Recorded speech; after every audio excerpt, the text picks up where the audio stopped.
and he's going to stay up here and be part of a panel we're going to have on connecting the world. But we're going to start out talking about 5G, which Eric is one of the world's leading experts on. He's the Chief Technology Officer at Ericsson, which is a global telecom equipment company and one of the real inventors of the mobile infrastructure that we use every day. And they've been very aggressively working to take it to the next level, which is 5G. So Eric, tell me, when we ordinary people think about what 5G means, what should we be thinking about? Well, 3G was about data and web. 4G really about video. 5G is about enabling this instant society. Wow. Yeah, that's big words. But it's, and you could think about it also in the crossroads of really great speeds, 5 gigabit per second paired with 5 millisecond latency. What can you do with that? And that, of course, it's both for consumers as well as enterprises. So on the consumer side, I think we all realize that more speeds is good, but with a low latency, you can create great user experience much better than what we have today. Move some of the processing from your smartphone into the network and lower the cost, increase the battery life on the device and all that. About 1 billion 5G subscriptions in only 5 years' time on the consumer side. But the real thing that's is your projection. Yeah, that's our projection, 5 years out. 1 billion from now. 1 billion 5G subscriptions in only 5 years' time. Okay. Well, there's none yet, right? No, there's none yet. Well, soon. But very soon. Very How soon will we start seeing it? Well, this year, 2018. By the end of the year. Certainly here in the US. Yeah. Okay. By the end of 2018. But it has a number of other qualities that are quite interesting. First of all, talk about the security and privacy thing, because I know that's very interesting as a differentiator. I mean, you talk about the internet we have today and the internet that we could have in a 5G world. Explain that. Yeah, well, first thing is to think about 5G not as this consumer thing. So it's great what I said, but it's really about those enterprises, industries that are using 5G as a tool for changing everything from business processes to how they buy services, cloud-based services, network-based services in a completely new way.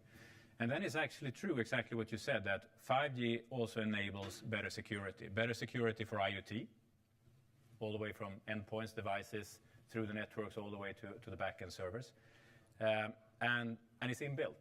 This is not security that we are bolting on afterwards from more of a traditional on-premise or IT way of working. It actually comes with a standard, it comes with the products, and it's rolled out on a global basis. So security, high performance, and also ability to separate flows, so separate one industry from another and still share the same infrastructure.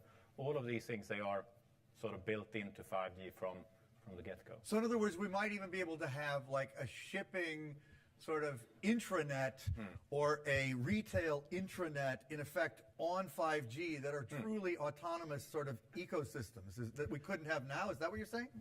Well, they will certainly coexist on the infrastructure, share the infrastructure to lower the costs, make it more efficient to roll out these specific services. So that's kind of inbuilt again. But the security would be differentiated. And somehow. The security would be differentiated, and it would be anchored all the way into the devices, hardware roots of trust, and ways that actually would make it secure end-to-end. Well, this makes a huge contrast to the internet we have today, which basically has no privacy and no security built in.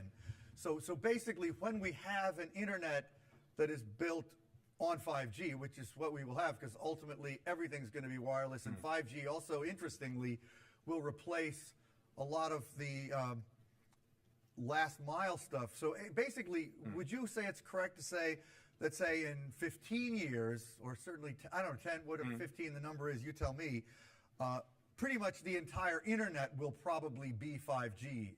Is that a reasonable expectation? Well, that's a reasonable expectation. I think if you go 5 years out, we're only talking about maybe 20% of the world would be covered by 5G. Actually, today you have around 25% of the world covered by 4G. So it means a more rapid build out of 5G than even 4G, which has kind of exploded. So yes, you can assume that in a 10-year time frame, then of course you would have a combination of 5G and 4G, where 5G will be a very big part. So today, I have my 4G phone, my LTE phone, but I also have fiber at the home, and that's a different kind of internet. In effect, our home internet will also be, in most cases, 5G also, for a variety of reasons which we don't need to go into now. But would you say that's Well, I think reasonable? that's to stretch it a little bit because, of course, there will be multiple technologies to reach homes, and fixed places always have a special need then that can be served with non-5G technologies. But 5G is more than just this access. 5G is this core network that handles all the services. 5G is also these network slicing capabilities. It's all the things that has to do with security that you mentioned, and that would certainly reach the homes. So it would be at the high end, like, well, I mean, Verizon at Techonomy in November, Lo McAdam talked about how they intend to use 5G more or less to replace fiber in the last mile over time. So, but that might be more of the developed world scenario or whatever. Okay. Well, it's actually also in emerging markets, but it's not the whole market. It's not everywhere. So I think it's a good complement, and it's starting to be feasible. It wasn't that way in previous generations. Technology capacity wasn't there to serve the fixed use cases. Now it is at a reasonable cost, and I think that's why Verizon is really pushing ahead with it. But so you think that the lives that we lead in a digital society will essentially be different because of the privacy and security that can be built in at the hardware level when we go to a 5G ecosystem? Well, I think these are big questions, and I wouldn't claim that the infrastructure that we are putting in place, 4G today and 5G, with inbuilt security and handling privacy and so forth, will solve all the issues. But it will actually have as a foundation, the network platform that we're building around the world, it will have this security and privacy by design. And I think that's a big difference. And one way to think of it is, of course, that internet as we've known it so far, it has been a fantastic innovation journey, and it has really brought all the great applications on top. But the infrastructure that we're now coming back to, building coverage and building good capacity and performance around the world, it is a fundamental part of ensuring security and privacy that also respects local regulation, also respects national borders, and of course 5G is well equipped to handle that. At the moment, we're bolting it on to the old ecosystem. Instead of bolting it on to what's available, and in most cases, endpoints are not secure in today's internet, unfortunately. Yeah. I know one of the things that's very different and that Ericsson has experienced is that the industrial response to this shift in mobile standards is different from the ones in the past to 3G and 4G. Talk about that. Well, it comes back a little bit to these non-consumer use cases, and I think having sort of lived through and built the technologies from 2G, 3G, 4G, we were consumer focused in the requirements in terms of bringing the technology to a global base and the smartphones and everything we've come to expect of mobile. That's there, so we'll continue with that. But we added all these requirements that really made it a suitable platform for any enterprise. In fact, we have sort of commissioned and worked with studies on how much of industry enterprise digitalization that can be addressed with the kind of infrastructure that 5G has. And it's a very big part, actually. Gone through 10 biggest industries and seen what kind of cost reductions, what kind of efficiency and automation gain by just leveraging this 5G platform that you could get. And that's I think the beauty of 5G. We used to sort of wait for the first smartphone. That was the launch of 3G or 4G.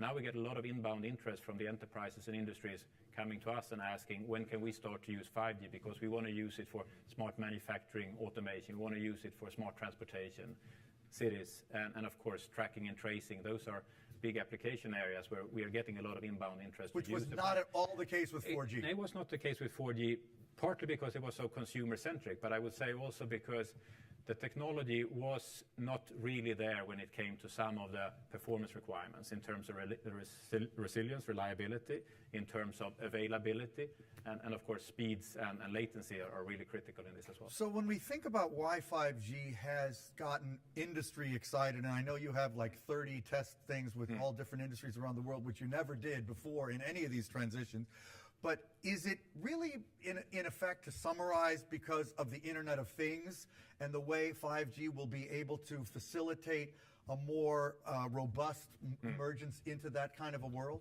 Yeah, it is really this combination of 5G and IoT. I think you put it very well. IoT really starts today, obviously, and IoT is more than access. IoT is really about this core network, the things that actually handle all the millions and billions of devices. It's about those things that you don't do on the access. But it's also about a fantastic, available, low-cost access around the world. That's why the LTE systems are now being upgraded, software upgrade to existing infrastructure to handle what we call massive IoT or massive machine type communication. That's really the first step into 5G.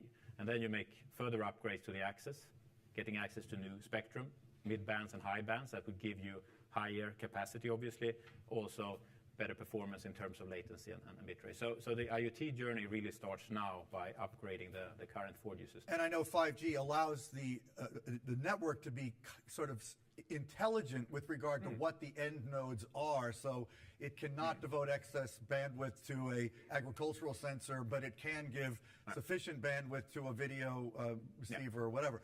So quickly, one last question before we bring the panel up to join us and talk about bringing the world online.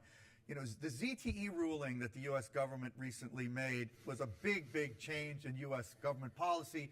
They're one of your biggest competitors. How does that change the landscape for Ericsson? Well, I wouldn't say they are one of the biggest. And what a question.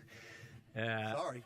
So Ericsson is we are a big company in our industry, leading in technology, but we are from a country on kind of the outskirts of Europe. So it's always been very export heavy, and of course regulatory compliance and export compliance is core to what we do. So of course it's a given.